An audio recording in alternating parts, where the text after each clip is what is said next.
Hello and welcome to the Irish History Show. My name is Cathal Brennan, and as always I'm joined by my co-presenter John Dorney from theirishstory.com. If you'd like to listen to this or previous episodes of the show, please go to our website, irishhistoryshow.ie. You can follow us on Twitter at irishhistorypod or on Facebook, facebook.com/The Irish History Show. On today's show we're going to talk about the Spanish Civil War and Irish involvement on the pro-Franco side. So John, what was the Spanish Civil War? Well, the Spanish Civil War was a brutal war, 3-year war in Spain from 1936 to 39, with probably about 500,000 people killed, although there isn't a definitive count yet, between the government of the Spanish Republic, the left-wing government, the Popular Front, and a military coup essentially led in the end by Franco, and the forces of the right, who after only 6 months, really, or less, of a left-wing government decided that it was intolerable and launched a rebellion against it. They hoped to take power immediately by a swift kind of seizure of power. But due to resistance by some loyal elements of the army and the police, but generally by left-wing workers' militias, so the government armed the union militias, also Basque nationalists and Catalan nationalists, resisted the coup, and it developed into a bitter and brutal war. Now, that might be just a part of the history of Spain, but what the Spanish Civil War developed into was an ideological war, an international war. So it was viewed at the time, and is still viewed by some people, as kind of a crusade. On one side, fascism against anti-fascism, that's the left-wing view. On the right-wing side, particularly at the time in Ireland, was viewed as literally a crusade of Christianity against communism. So you were faced with this situation where people had divided the world into black and white, both in Spain and outside of Spain. They believed they were fighting for the forces of good against the forces of evil, and this is part of what made it such a brutal war. So one of the features of the war was the high number of civilians who were murdered, essentially, when I'll call the Francoist forces, they called themselves the nationalist forces, took over a part of Spain. They would cleanse, and they used that term, the rear areas, the civilian areas of supporters of the Republic and of the Popular Front. And this included people like school teachers who had participated in literacy campaigns, included members of left-wing or Republican parties. It included union members, as well as radical leftists, but they were taken out and shot and dumped in mass graves, and the graves are still being excavated today. According to Paul Preston's figures, Paul Preston, the historian of Spain and of the Civil War, there were up to 150,000 civilian executions on the perpetrated by the Francoist forces. And on the other side, particularly once the war broke out, there was also a great deal of killing in the Republican zone, so let's not romanticize that side. So there was about 7,000 clergy killed. So the left wing in Spain was very anti-clerical. They associated the church with the great landowners and with the right wing. And one of the first things the Republic did when it came into existence in 1931 was to separate church and state. Sometimes in the early days of the Republic they were probably needlessly provocative. Like, for example, they would ban religious processions. They would make them apply for a permit. They would not recognise religiously performed weddings or funerals. They would rebury people in a civil ceremony, stuff that was needlessly provocative probably in the early days of the Republic. But the upshot was, once the Civil War broke out, the clergy certainly got blamed, and 7,000 priests and monks and nuns were killed. But also, right-wing supporters or perceived right-wing supporters were killed. Preston, again, whose book The Spanish Holocaust I'm relying on here, makes the point that whereas in the Francoist zone this was policy, there was, in the Republican zone, it was more the case of when the Civil War broke out and the government was forced to arm all the militias on the left-wing side, that there was kind of chaos.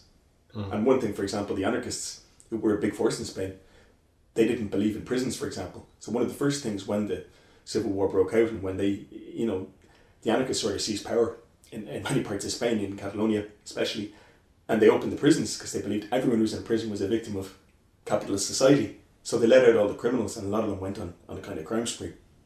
But during the Battle of Madrid, which it touches on the Irish story a little bit, when it appeared that the Francoist forces were going to take Madrid in November 1936, all the right-wing military officers and members of right-wing parties who were in the prison in Madrid, they they feared that there would be a fifth column. Actually, the term comes from that time, that they would rise up at the same time as the military attack from outside. And so the prisoners were transferred to Valencia, but many of the prisoners were taken out in a place called Francoist, the Jarama, and they were executed. About 1 to 2,000 were just shot in mass shootings there. Santiago Carrillo, who was later the head of the Communist Party, is widely blamed for that, whether he always denied it. But, atrocities were committed on both sides, but on a ratio of 3 to 1 in disfavour, if you like, of the Francoist forces. They killed, 3 civilians for every killed in the Republican zone. And Preston again makes the point that once the Republican government managed to re-establish control after about the first year of the war, and it got its own army in the go and disarmed to a large extent the militias, or incorporated them into the popular army as it was known, that these things stopped on the Republican side. Whereas when the Francoists solidified their control over his zone, the killings intensified. And just one more point to make about that actually before we move on to kind of the Irish angle is, today in Spain, like a lot of this, it's still very explosive stuff. And whenever the socialists come to power, one of the things they do is they give permission again to reopen the search for all these graves and to exhume all these corpses. So it's a big issue between the left and the right. And when the right wing, the Popular Party in Spain, comes to power, they immediately shut this down. This is, over the last 10, 15 years, this has been happening with regularity. But another thing is, in Catalonia today, which, is a place where many people want independence, they're kind of retelling the Civil War, and they're saying it was a war between Catalonia and Spain, and that's just not the case at all. And one measure of this is, if you look at the body count, so the repression in Franco Spain was by far the worst in Andalusia, in the southern province, in Seville, Granada, where about 50,000 people were executed, mostly in the first year of the war. And that was a pure class thing. It was mainly on landowners against lands and, bosses against workers and so on. But that's around 10 times more executions than took place in Catalonia once the Francoists took that in 1939. And actually the Republican killings, because it was held by the Republicans for most of the war, were about the same in Catalonia. So, and also in the same is true in the Basque Country. Well, there was certainly repression and there was executions, including incidentally of Basque clergy, because it was the one place where the church was on the side of the Republic. It's nowhere near the level of somewhere like Andalusia or Extremadura, and the difference is that the class conflict, mostly the rural class conflict, was far worse in those areas. So at the time that the Spanish Civil War was more of a left-wing, right-wing thing, and more of a religious versus secular thing, than it was also a nationalist against centre thing, but much less so. So it's misremembered nowadays, I think, by Catalan nationalists. Well, what was the reaction in Ireland? Like, at what stage did the conflict in Spain start to get mass interest in Ireland? Well, right away, and there's a number of reasons for that. So one aspect of the conflict, as I've said, was secular versus anti-clerical, or clerical versus anti-clerical, let's say. And in Ireland, one of the things you'd seen over the late 20s and 30s was the church actually re-establishing its power. So the church in Ireland, the Catholic Church since independence, was initially very concerned because they felt, at the time of the nationalist struggle in Ireland, that they'd lost all the control. People weren't listening to them. So they denounced, for example, the IRA in the War of Independence. They denounced their actions, and they denounced the anti-treaty side in the Civil War in Ireland. And a significant portion of the population just didn't listen to them. They were very concerned about that. And what you see in independent Ireland is the church really trying to reassert its control, and it's able to use the independent state to a degree, to do this. Like, they clamp down. You've written about this, Cathal. They clamp down on jazz, for example, and a lot of things, and extramarital sex and so on, or tried to. But another thing that they did was about 1931, the Catholic Church internationally got very concerned about anti-clericalism. Now, they talked about Russia and communism, which was fair enough in a sense, because religion was essentially illegal, not formally illegal, but in the Soviet Union. But also they talked about places like Mexico, which we've forgotten about now, but Mexico tried to separate church and state, and so did Spain in 1931. In popular narrative, this was like communism against Christianity, but neither Spain nor Mexico were communist. But in Ireland, the upshot is that when the Civil War in Spain broke out, it was perceived and it was presented as a war of communism against Christianity. So the communists had risen up and they were butchering the clergy, and that they were burning down churches. Now that's partially true. But what people were being told in Ireland was 300,000 clergy and believers had been killed by the Reds in the first months of the war, and that's a vast exaggeration. The figure's about 7,000. Churches were burnt down, certainly, but nothing like on that scale. And the other angle of the Civil War, the democracy against military rule, basically, regions against centre, left against right, classic, upper class against lower class. This wasn't so much reported in Ireland. And even people like James Hogan, who was the head of history in UCC, he addressed mass meetings in Cork City, for example, and he said that this isn't about fascism against anti-fascism, it's about Christianity against communism. Eoin O'Duffy, who we'll talk about, who the former Garda commissioner, at this point ex-Blueshirt leader, but he said again, O'Duffy was really a fascist by this point, by conviction, but O'Duffy said it's not a war of fascism against anti-fascism, it's a war of Christ against anti-Christ. And there was an organisation called the Irish Christian Front, which, interestingly, the actual church, I believe, didn't like that much, but it was, claiming to be on behalf of Christianity or Catholicism against communism, and they would organise mass rallies. There's a famous picture of Grand Parade, I think, or Patrick Street in Cork, where thousands of people are holding their hands above their head in the sign of the cross after the outbreak of war in Spain, declaring that their support for Franco, essentially, for that side in the Civil War. So initially the opinion in Ireland is overwhelmingly pro-nationalist or pro-Francoist in Ireland. Well, as you said there, with a lot of the attacks on the church being needlessly provocative, if you remove that angle from the conflict, there's a lot of things from the Republican side that people in Ireland would have been sympathetic towards. And one of the issues would be land relations and land ownership, particularly looking at somewhere like Ireland. Absolutely, and interestingly enough, I recently read two memoirs from the time. So Eoin O'Duffy's himself, his memoir is titled Crusade in Spain, and Joseph McCabe, who was a priest, he was the rector of the Irish College in Salamanca, and both of them remark on the fact that it was a pity that the church, both of them said this, had not supported land reform in Spain. So it was one of them. The Republic really tried very minor social reforms, and one of them was land reform, and it was opposed tooth and nail by landowners, but backed completely by the Catholic Church in Spain. And both of them, even though both of those people were supporters of Franco, don't get me wrong, but both of them remarked on this, that it was a shame that hadn't happened. Certainly, among the left-wing kind of community in Ireland, or the Republican left-wing community especially, you had this phenomenon where people who had been through the IRA, in particular the anti-treaty IRA, a significant minority of them graduated towards kind of basically communism, whether through Sarah Eyre and Peadar O'Donnell, or into the actual Communist Party, which was refounded in the early 1930s, and certainly they would have viewed the Spanish Republic as a friend of the Irish Republic, as they saw it, that they were fighting for an egalitarian Ireland, and so was the Spanish Republic. So it was possible to make propaganda from that point of view in Ireland, but certainly at the start of the war, it was drowned out by this deafening kind of chorus of defend Christianity against the Reds. Apart from the religious angle as well, like the national side in Spain, they're like right wing, landlord, the crown, aristocrats. They're a hard sell. They would have been if they weren't Catholics, put it that way, yeah. Another thing, an interesting angle on that is O'Duffy, when he did go to Spain, he met with Franco, and he worked out a series of conditions under which he'd bring men from Ireland to fight for Franco. And one of them was that he wouldn't serve against the Basque nationalists. And in his memoir, O'Duffy goes back on this, and he says he didn't understand the situation at the time, and the Basque nationalists were more like the Ulster Unionists. They wanted to partition Spain and stuff.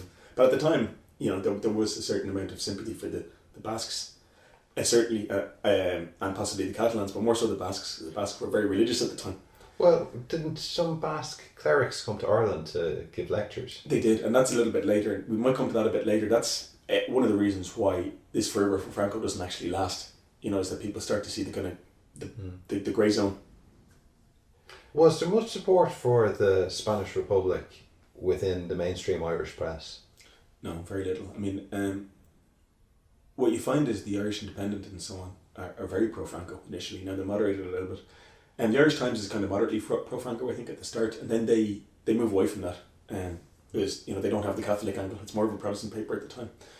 And the Irish press, again, kind of moderately pro-Franco. And Fianna Fáil, there's certain elements of Fianna Fáil would certainly have been sympathetic to the Republic, and the actual government under Emma de Valera signed the Non-Intervention Pact. And in February 1937, after contingents had left to fight for both sides, banned further violent contingents from going to Spain.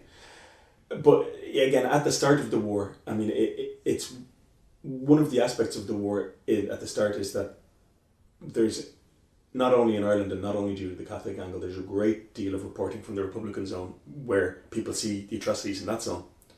Whereas the press is very strictly controlled in the Francoist zone. Why? Because it's a military control zone.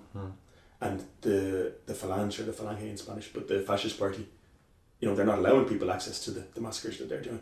So there's a great disproportion in the reporting at the start of the war. And it's one of the reasons actually why Britain and France, especially France, where there's also a Popular Front government, don't get involved, is because of this. There's much more widespread reporting of Republican wrongdoing at the start of the war, and it only becomes clear a little bit later that actually it's worse in either zone. And in terms of fundraising for the Spanish Church or Spanish victims of the Republican the Red Terror, the Red Terror, was that an issue from the start in Ireland? Yeah, I mean, and there was again the Irish Christian Front collected a load of money. Paddy Belton, who was a TD from Dublin, travelled to Spain. But according to McCabe, I mentioned Joseph McCabe, the priest, Belton seems to have kept a lot of the money for himself actually. So like he wanted to attach all sorts of conditions towards handing over to Franco, and in the end he seems to have kept some of it. So as with all things where people collect money, it's always a bit nefarious. I mean, just one thing I think I should mention as well before we move on is so it's presented in Ireland as a crusade against communism, atheistical communism as it's always called. Now, just to be fair about this, the situation of communism it's a little bit complicated. So the Popular Front government is dominated at the start by what's called the Republican Party, led by a man named Azaña. And then you've got the Socialist Party, which is led by a guy called Largo Caballero. And Largo Caballero is a guy who actually, he's given to extreme rhetoric talking about revolution, but actually, the policies are not revolutionary. And the Communist Party is tacked on. The Communist Party has no ministries in the government, it's supporting the government in Parliament. But the Communist Party is, very much the third, it might even be the fourth after the regional nationalists, supporting the Popular Front government. But once the war breaks out, the only major power that's prepared to sell arms to the Republic or give arms and military aid to the Republic is the Soviet Union. And this is obviously funneled through the Communist Party of Spain. And they also organise the international volunteers, the international brigades. Now, not all the volunteers are communists, but they're all filtered through the communist system. So you have a strange situation where the Communist Party becomes extremely powerful in the Republic during the Civil War. And a lot of volunteers who go to Spain to fight for the Republic are communists or sympathise with the communists. But I mean, even at the end of the Republic, the Prime Minister is a socialist, Negrin. Now, he's close to the communists, but weirdly enough, I mean, the communist program in Spain is not to make the social revolution, which is one reason they fall out with the anarchists and some of the left-wing communists. It's a little bit complicated. The communists were important in the Spanish Civil War, but it's not the case that the Republic was communist. That's false. Well, I think a lot of people will be influenced by the Ken Loach Land and Freedom, that the Communist Party were actually quite reactionary and authoritarian in the Spanish Civil War, whatever the truth of that may be. Well, look, I mean, that's, in left-wing circles, I mean, this debate is still going on as if it was 1936 again. But, having read a bit more about the Spanish Civil War, and I like Ken Loach's movie, but I'm not sure that stands up as well. Now, I'll say two things. Number one, this is the time of this great Stalinist terror in the Soviet Union, right? And I mean, one of the things that Stalin does is he marks a party called the Poom, which is he labels as a Trotskyist party for annihilation, and they do get rid of him, and they execute their leader, Andreas Nin. And this is part of the story of Ken Loach's movie Land and Freedom, and it's also George Orwell's memoir of his time, because he was with the Poom militia. And they also fight to some extent with the anarchists in Barcelona. But from the point of view of the Republic, because, if you stand back from the international dimension and the left-wing debates, the Republic is about, maintaining some sort of democratic society, And what the communists are saying is that these left-wing militias and the union militias and every party having their own militia is a disaster. And that's objectively absolutely true. And if you look also at all the atrocities committed by people on whom there was no oversight, I mean, a little bit like, say, the Black and Tans and the auxiliaries in the early days in Ireland, but worse. It was quite true that they had to be formed into a popular army. And whereas the Poom is annihilated, and that's partly a Stalinist thing, yes, the anarchists actually take ministries in the government, which seems bizarre, anarchists as ministry, but there you go. And anarchist units were incorporated into the popular army, and their leaders were made officers. For example, one of the senior leaders in the Madrid Front, a guy named Cipriano Mera, was an anarchist. Strange as it might seem. The left-wing version is the communists betrayed the revolution, but if the goal was to maintain the republic and to have, and to win the war, the communist policy was right, for my money. I'm not sure how much that influenced Irish people at the time, actually, as opposed to left-wingers since. Well, was there much contact between the Spanish government and the Irish government leading up to the Civil War? Not that I know of, no. I mean, relations weren't great because of this kind of anti-clerical bent. But one thing, again, I'm putting a lot of context, but I guess that's okay. It's history. So the Republic was founded in 1931, and previously there was a military dictator, Primo de Rivera. And the parties of the moderate left held power for the first 3 years of the Republic, 31 to 33. And then the right wing, a quite right wing party called SEDA, held power from 1933 to 36 until they lost the election, February 36. So again, this idea like the Republic was communist, or it was a Soviet Republic, which is what O'Duffy wrote in his memoir, it is totally wrong. There was what the Republic tried to do in terms of, and I mean, a lot of the stuff the Republic was trying to do was very moderate: land reform, literacy campaigns, autonomy to the regions, fairly moderate stuff. All that's reversed, under the right-wing government of 33 to 36. So I'm not sure what the relations were, frankly, but once the Civil War started, the only Irish representative, Leo Kearney, was certainly based in the Franco zone, and he was certainly sympathetic to the Franco side. It's funny to think that it's almost 50 years after the land war in Ireland, or more than 50 years, and Spain are so far behind in terms of issues with land ownership. Yeah, well, one difference is that Britain was a very rich power, was a rich, powerful empire as well, where the Spanish Empire was in terminal decline, and doing land reform while paying compensation requires a lot of money. So that's one difference. And a lot of bishops were very big landowners. Yeah, exactly, and a lot of the church owned quite a lot of land as well. So one of the big players in the Irish reaction to the Spanish Civil War is Eoin O'Duffy. Can you tell us who Eoin O'Duffy was? Eoin O'Duffy was from County Monaghan. He rose to prominence during the independence struggle. He became, first of all, a Gaelic League organiser, and then Sinn Féin, then IRA, became the IRA commander in County Monaghan. Which wasn't one of the bloodiest, certainly, parts of the country, but O'Duffy was quite an effective commander, quite ruthless. He shot quite a number of people as informers, or had them shot. He was kind of talent spotted really by Michael Collins, and he was seconded to GHQ of the IRA. Took the pro-treaty side mainly because he was pro-Collins in the Civil War. Served briefly as a general in the National Army, and then became Garda Commissioner. O'Duffy was representative really of a number of people from the pro-treaty side that came out of the Irish Civil War, with really quite an authoritarian bent. So the people couldn't be trusted because look what happened the minute we got freedom. They started fighting each other. They started defying the government, wrecking the bridges, burning houses. The people weren't to be trusted.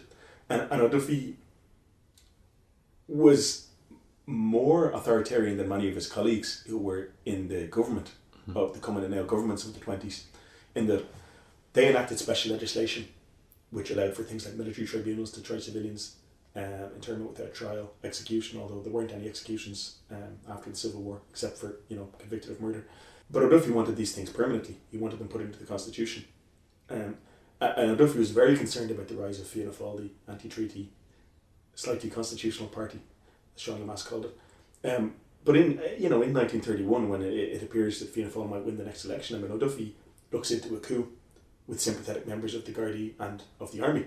So when Fianna Fáil came to power, O'Duffy was not sacked immediately, but sacked for leaking information to James Hogan, who I've just mentioned before, kind of a right-wing, really intellectual by that point, because Hogan was writing this pamphlet called Could Ireland Become Communist? And O'Duffy and people liked him believed that with the IRA increasingly kind of left-wing, De Valera was going to be a Kerensky figure. So the guy who preceded Lenin, who Lenin overthrew in the Russian Revolution.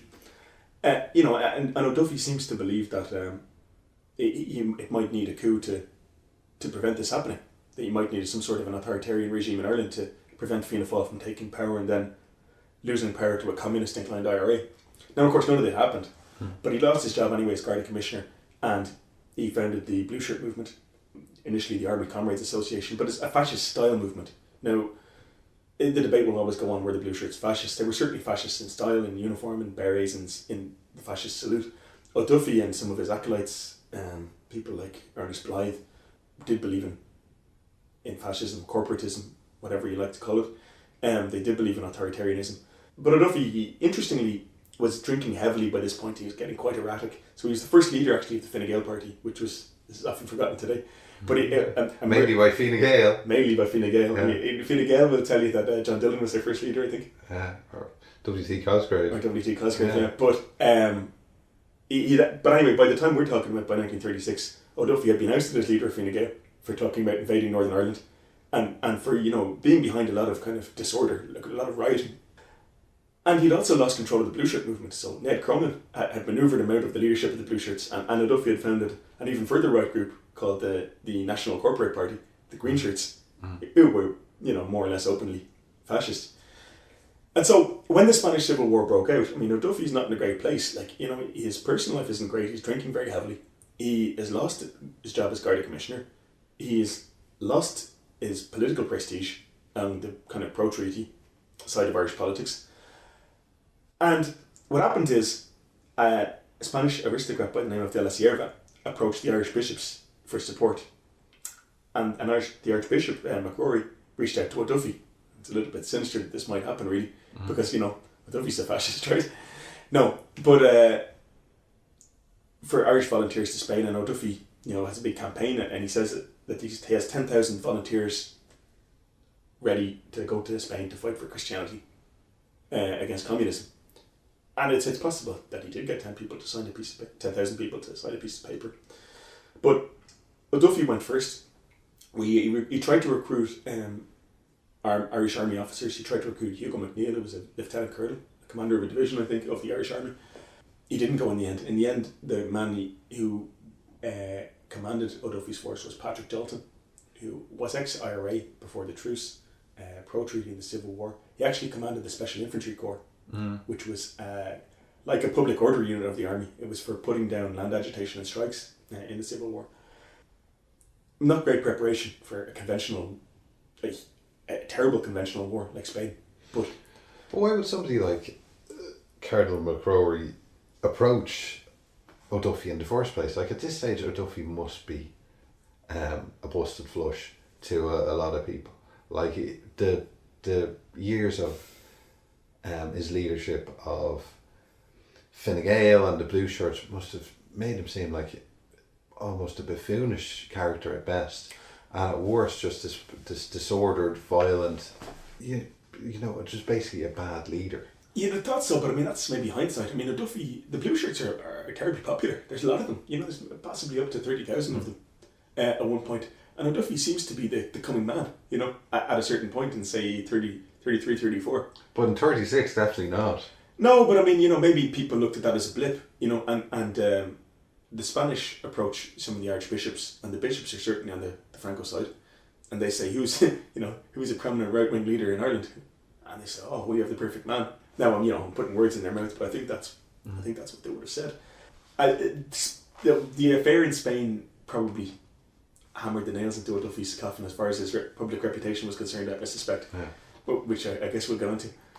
Well, you're saying there he went over to Spain. What happened when he first went over? So he went over to Spain via Liverpool with about 200 others, and he met Franco, and he hammered out kind of heads of agreement, and they'd serve under Irish officers to be part of the Army of Africa. So Spain at the time still controlled Morocco, and recruited a lot of their best soldiers there, and they'd be part of the Irish contingent would be part of the Spanish Foreign Legion, which was a notoriously brutal unit. I mean, their motto was Viva la Muerte, long live death.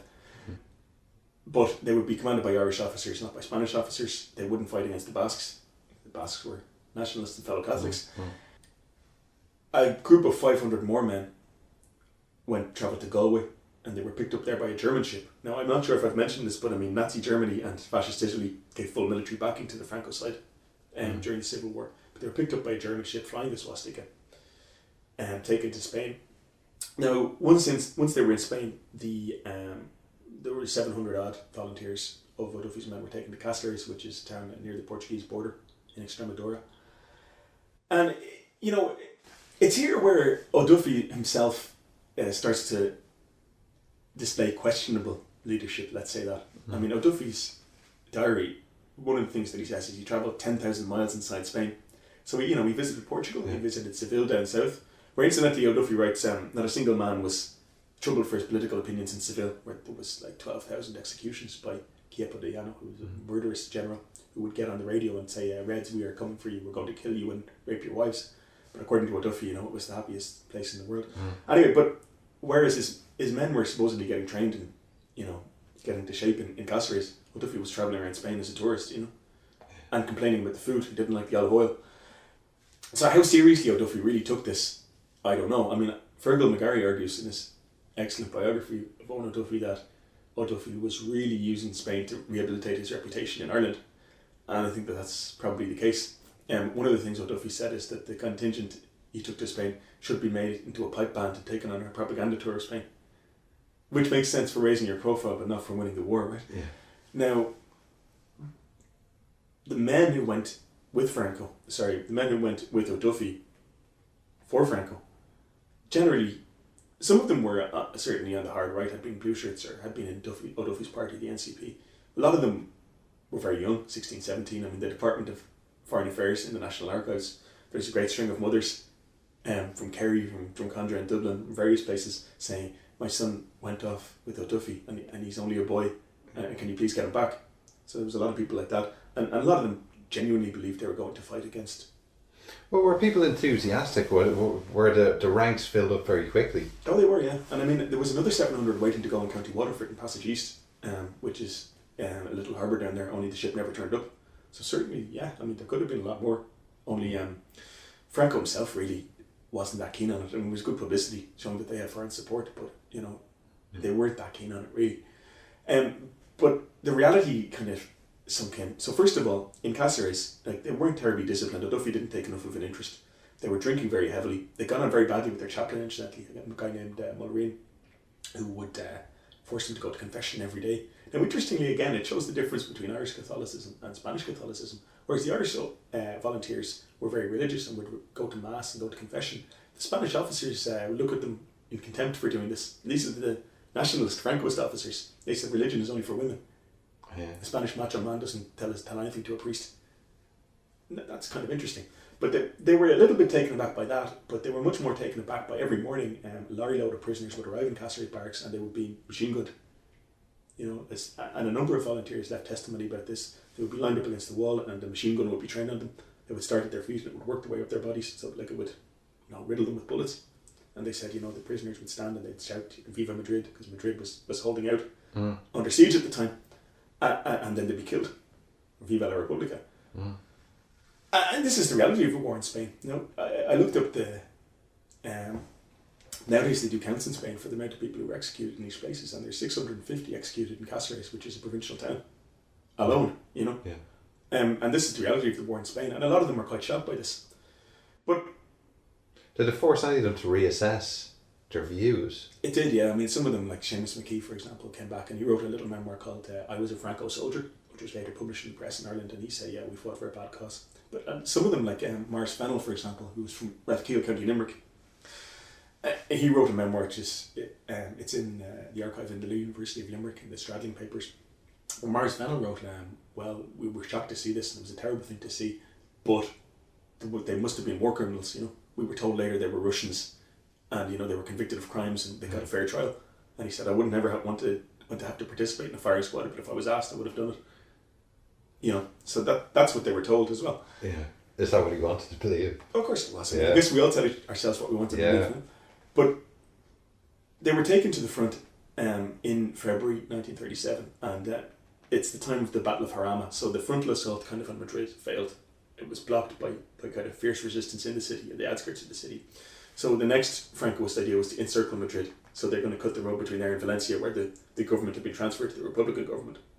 The Battle of Jarama is this huge battle, something on the side, kind of a First World War kind of thing. It's trench warfare. And the Irish were sent to a place called Cienpozuelos Wells, which is kind of a hilltop village, and it had recently been taken by Moroccan troops, the Moors as they called them. And once they'd taken the village and they'd slaughtered the Republican garrison, there was bodies everywhere. One of the first things the Irish volunteers had to do when they got to the town was to bury all the corpses. But before they got to the town, they were advancing on what's called a sunken road, so a dirt road, and in battle formation. And they were seen by troops from the Canary Islands, Franco's troops, nationalist troops, who assumed that they were Reds because most of the foreign volunteers were on the other side. And there was an episode of what's now called friendly fire, a very misleading term, friendly fire. They were fired on by their own side. There was a gun battle. 2 of the Irishmen were killed and 2 of their Spanish attaches were killed, and there was a number of men killed on the other side as well. And that was their first combat in Spain. In fact, their only face-to-face combat in Spain was with their own side. And that must have been quite demoralising. But then they got to the town of Cienpozuelos, which was totally destroyed from this battle, where the prisoners and the wounded had all been killed by the Moroccans, which was, sad to say, common practice. The churches had all been destroyed by the Republicans when they had occupied the town. Again, Morris Fennell said they must have been demonic, or it was diabolical, the destruction, so they were really shocked by this. But I mean, you can imagine putting themselves in their place. They'd go to this war, none of them spoke the language, where there's horrendous things being done by both sides, but especially by their own side, frankly. All the bodies piled in the cellars were put there by their own side. Then they're in the trench line. O'Duffy was based in the rear in a town called Valdemoro, which is about 20 kilometres from the front, I think. And not enough interest, to say the least, was put into getting them food and getting them drink, and they were under shell fire in the kind of a drip of casualties. But more of them were hospitalised in the end by disease, bad food, bad water, pneumonia, stuff like this.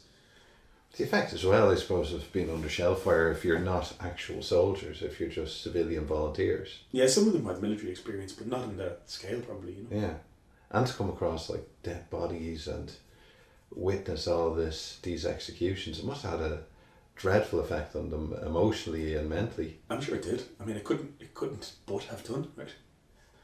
But their performance from a military point of view wasn't great. So they were ordered to attack across the valley of the Jarama River at this hilltop village on the other side of the river called Titulcia, and they advanced. There's 700 out of them now, so it's a full battalion, and supported by various other units. So it's a fairly big operation. But they leave the trenches. They start to advance across the valley. They come under shell fire from Titulcia. They take about 9 casualties. I think it's 4 killed, 5 wounded, something like that. Then, they refused to advance any further. They returned to their trenches and they said, this place is impregnable, we can't attack it. Now, it may well have been, but this is a war where these are not considerations. So the comparison I make is on the other side. So the Irish volunteers who went on the other side, the Republican side, led by Frank Ryan, were absolutely on the other side of the valley at the time. And they had been, a little bit earlier, ordered with the Abraham Lincoln Brigade, the American volunteers, ordered to attack a hilltop called Pigneron. And, about half of them were killed and wounded. So out of 450, I think about 200 survived unscathed. And that's the kind of war you're talking about. Now, there's a danger here. You can say, like, oh, well, the ones who were prepared to be killed, they were right. They must have been right. That's dangerous, that thinking, But the ones who were prepared to take heavy casualties and keep going understood what they were there for. In their minds, they were clear what they were there for, and they were prepared to go through with it. I'm not sure the O'Duffy volunteers understood in the end very well why they were there and what they were involved in, and were prepared to be killed for it in large numbers. I think that's the difference. But O'Duffy managed to get the orders cancelled, and Franco and his commander on the front, Diagüe, were taken aback by this. This didn't happen with the Spanish Foreign Legion. Viva la muerte, long live death. It's in the motto. They were first of all taken to a quieter section of the front called Marinosa. But discipline started to break down, and there's a lot of things which you only see glimpses of. So there's soldiers had been beaten up by officers in Cáceres. Apparently it's a dispute between the Blueshirts and the Greenshirts. It's an inter-party dispute. And there's shots fired at officers in the trenches in Marinosa. There's disobedience. Diagüe sends a report to Franco saying the military efficiency of this unit is nil. He says there's been aggressions from soldiers against officers. They won't follow orders. They won't do what they're told. So is the unit officered by green shirts? But it seems so. It seems so, yeah. I mean, O'Duffy says that there was no politics in the brigade, but yeah, it does seem that way, yeah. And if you look at O'Duffy's objective was probably to rehabilitate himself and get his own party back going again. That's probably the case. But it also explains why Duffy doesn't want heavy casualties. He wants his supporters to come back. Now, at one point, an officer named Dermot O'Sullivan, in a dispute with the Spanish officers, said he was going to change sides. And Fergal McGarry, again, I must quote directly because it's a great line. He said people had been shot for much less in Spain at the time than this. So after that point, and after Yagua's report to Franco, the unit was disarmed and they were sent back to Cáceres, to the rear area, the depot. And, a lot of them left diaries and so on, which are in the University of Limerick, collected by Robert Stradling. And they all say, the lads were fed up. We wanted to go home. We'd had enough. There was a lot of them hospitalised for sickness in Cáceres. And in Cáceres, also there was more executions, so it was an ongoing thing, It was like a routine thing. And at this point, O'Duffy requested that they be sent home. And Franco was more than happy to accede. As I said, Yagüe, his commander in that particular front, had said they should be split up into other units, or they should be commanded by Spanish military officers, or they should be sent home. And you can almost imagine an asterisk beside beside the sent home. So, but O'Duffy requested to be sent home, and what he says in his memoir was, "Well, we signed up for 6 months, and we did our 6 months, and we did our duty, and we returned home. And because of De Valera, who wouldn't allow any more to come out, then, that was the end of it." So what was O'Duffy's reputation like at this stage? Very bad. Spanish. The Spanish. Well, among the Franco side, they were happy to be rid of him. On the Republican side, he was a hero. yeah. He was a great saboteur. Yeah, I don't know if the Republicans took that much notice. Yeah. I guess they had other priorities. There was a great deal of glee, though, among Irish Republicans that O'Duffy, who was a hate figure of theirs for many years, had come unstuck so badly in Spain. And there's various legends. So the only people that fought with their own side, it's kind of true. But there's another legend is the only brigade that came back with more men than they went out with. And this story comes from a number of Englishmen who had volunteered for Franco, managed to get stowed away with them so they could leave the war and come back. Yeah. But they about 35 of them were killed in Spain, either killed or died of wounds or sickness. So that's a little bit, and more of them were wounded. So that's a little bit glib. Well, how much of their exploits were reported back in Ireland? Oh, a lot. Yeah, no, it was really, and at first it was reported very kind of positively, especially like in the Irish Independent and so on, which traditionally would have been a pro, let's say more right-wing newspaper, even going back to the days of the lockout and the Civil War and so on. But as I said, there is a change. So first of all, people realise they're not doing great deeds in Spain. That starts to become clear. But also, the Spanish Civil War changes. Like, there's an offensive against the Basque country in the north of Spain, where the Basque nationalists who were,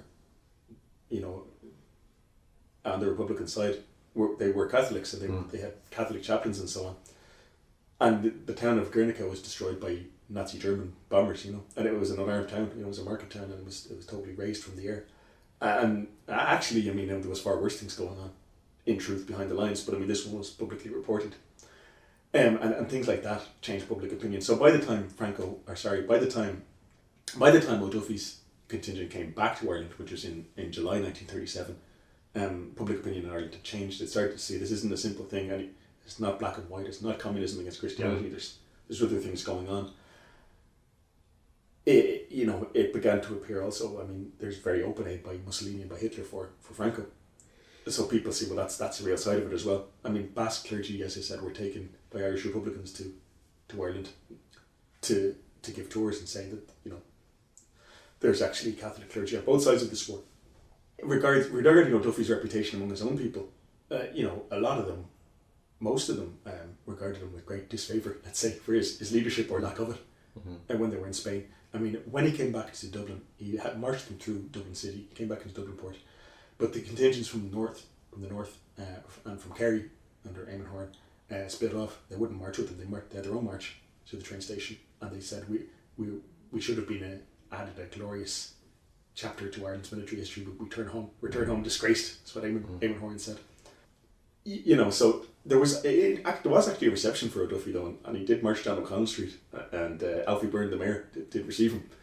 So, but was so much for a turnout from the ordinary people to see them. There wasn't a huge turnout, but if you look at the pictures, like Come Here to Me, the blog had a picture of this, and there was a significant turnout. I'm sorry to say, but again, however, the difference is, so whereas there'd been a kind of a great deal of support for this kind of thing when they went out, they were heckled when they came back, and there were shouts about the Republic and stuff like that.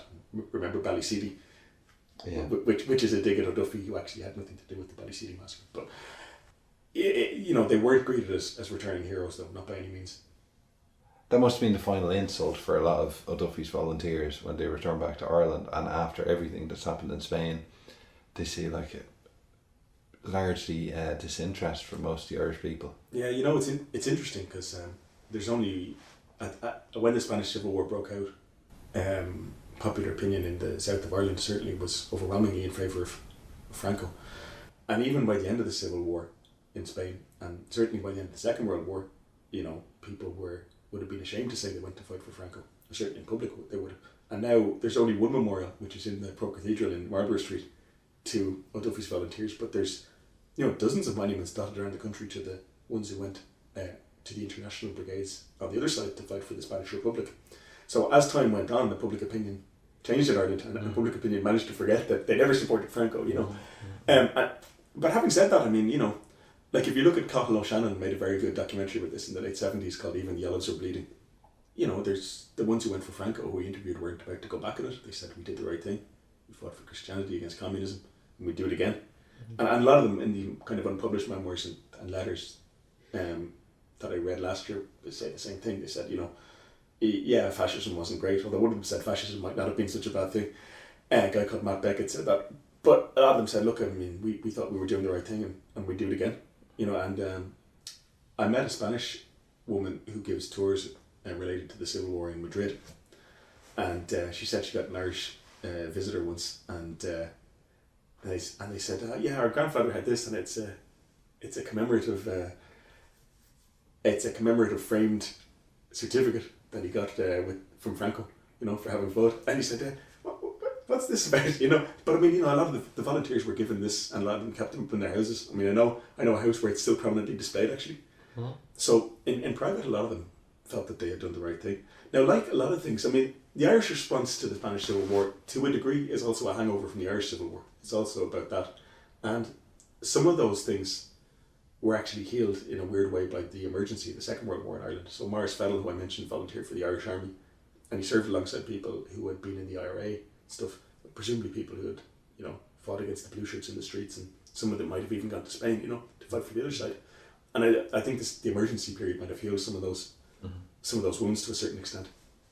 But also, the 1930s is this explosive time where people think, you have to choose sides against good and evil. And after the Second World War, that cools down a little bit. There's still, anti-communism is still a thing in Ireland, but it's, the tempers have cooled considerably. It's not so explosive after, in Ireland or anywhere else. Well, this decade really starts in Ireland with the Eucharistic Congress. Yeah. And laying the seeds for a lot of this clericalist anti-communism. Yeah, exactly. As I said at the start, the Catholic Church is really kind of flexing its muscles at the time, and the Catholic Church, strange as it might seem, actually sees itself as under threat in Ireland in the late 20s and early 30s, and they use things like the Eucharistic Congress and so on to show that they're a major social force in the new Irish state, and that they will defend themselves, as they think, against communists. The Communist Party, which was refounded in and around that time, the early 30s, was basically hounded out of existence. For example, Jimmy Gralton, the organiser from Leitrim, was famously deported. He was an Irishman who was deported from his own country, but that was very much under clerical pressure. The Communist Party headquarters in Dublin was attacked by a mob, which was very much, again, clerically inspired. A man named Nixie Bourne down in County Kilkenny, who joined the Communist Party, again through the IRA, like many people did at the time. But he tried to organise a communist-affiliated union in the coal mines in Castlecomer, County Kilkenny. And again, the bishop is set down, and they basically won't let anyone leave the church near Castlecomer unless they renounce communism. That's the climate of the time. That's the temperature. Where the church is telling people you must be prepared to fight for Christ. Because you're under threat from the godless communism. Now, what was O'Duffy's career after this? What was his reputation like? Yeah, in Ireland. His reputation certainly took a battering by just not only failure, but and participation in a bad cause, which I think it's starting to be seen at by the end of the Spanish Civil War. But also by the fiasco that it was. So poorly organised. O'Duffy's part in it. O'Duffy himself played such a poor part in it.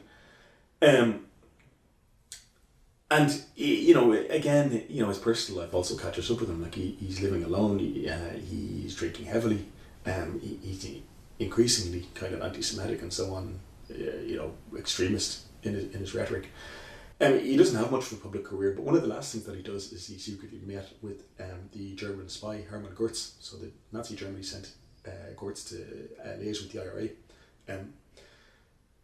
Most of the left-wing element of the IRA had left by this point, and so O'Duffy actually tried to rapprochement with the IRA during the war. But O'Duffy met with Gurz after, and he put Gurz in touch with some of the same people who he had tried to get to Spain, like Hugo McNeill, who were serving officers in the Irish Army. And all of that could have ended very badly as well, but Gurz was arrested and nothing came of it. But imagine if an Irish officer had been involved in, say, accepting arms clandestinely imported from Germany, which Gurz was trying to arrange, But O'Duffy died prematurely, really. He died in his 50s in 1944, pretty much alone and uncelebrated. Well, on that note, we should wrap up there. Thank you very much, John. That was my co-presenter there, John Dorney from the irishstory.com. If you'd like to listen to this or any previous episodes of the show, please go to our website, irishhistoryshow.ie. You can follow us on Twitter at irishhistorypod, or follow us on the Facebook page, facebook.com/The Irish History Show. And if you get a chance, please rate and review the show on iTunes. It really helps us and sort of bumps us up on iTunes, makes more people aware of us. So thank you very much. Until next time, I'm Cathal Brennan. Thank you.